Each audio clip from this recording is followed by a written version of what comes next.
4. New Zealand, fur seals, and So doubtful here in salmon. this colony we've got about 400 or 500 animals.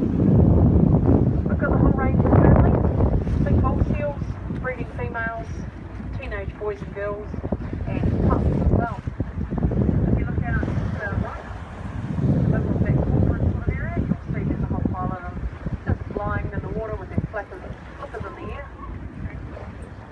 And there's also a few playing directly in front of us as well.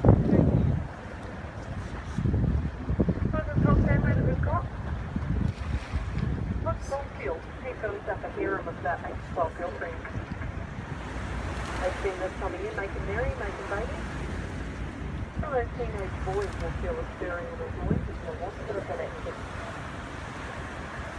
So you'll tell them that big bull seals will fight and he'll move.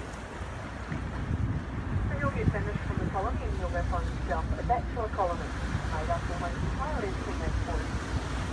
They'll spend their time fighting, honing their scrapping skills, and they'll also spend a lot of time eating. They're trying to get exactly as fast as they can. Now when he's weighing in at about 150